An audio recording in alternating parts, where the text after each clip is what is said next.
The woman's phone accidentally fell down the stairs, and in the next second, it unexpectedly traveled through time, landing on the head of a man from 100 years ago. The woman called, hoping the man would return her phone. The man gave her his address, but the next day, when the woman arrived near the address, she found that the street he mentioned didn't exist at all. Furious, the woman called again. Through their conversation, she realized the man lived 100 years in the past, but the man didn't believe her. To prove she was from the future, the woman told him the Titanic would sink on April 15, 1912. Sure enough, the next day's newspaper reported the sinking of the Titanic.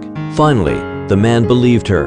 In the days that followed, the two talked on the phone every day, sharing their troubles and joys. Gradually, they grew fond of each other, so they agreed to meet at the same time and place for a date. Though they walked the same street, the scenes around them were completely different. Eventually, they arrived at a century-old shop. The man wanted to give the woman a gift. He entered the store, chose a mirror, and wrote his message on it. He told the shopkeeper that a woman would come to retrieve this mirror 100 years later. After leaving the shop, the man told the woman she could go pick it up now. Slowly, the woman entered the store. When she told the shopkeeper she was there for the mirror, the owner hurriedly called for her grandmother. It turned out the elderly woman was the shopkeeper's daughter from back then.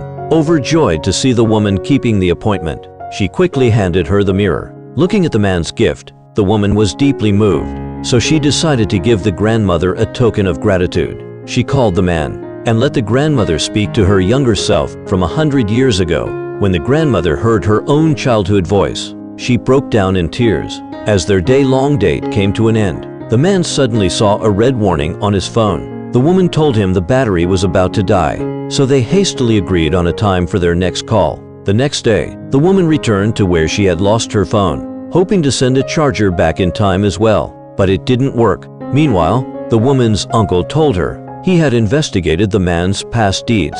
The man had ultimately drowned while saving someone. The woman quickly grabbed the newspaper. It stated the man's death date was April 21st, 1912. That was today. Frantically, she called the man and warned him he would drown today while trying to save someone, urging him not to go near the river. But the man said if he didn't go, that person would surely die. The woman begged him repeatedly not to go, then shouted, "I love you." But at that moment, the phone died and shut off. In the end, the man still chose to run to the river and jump in to save the person. When the woman arrived at the river bank, she saw the words the man had left on a stone tablet. Even though a century separates us in time, I still feel our hearts are connected. Finally, she couldn't hold back her tears and wept bitterly.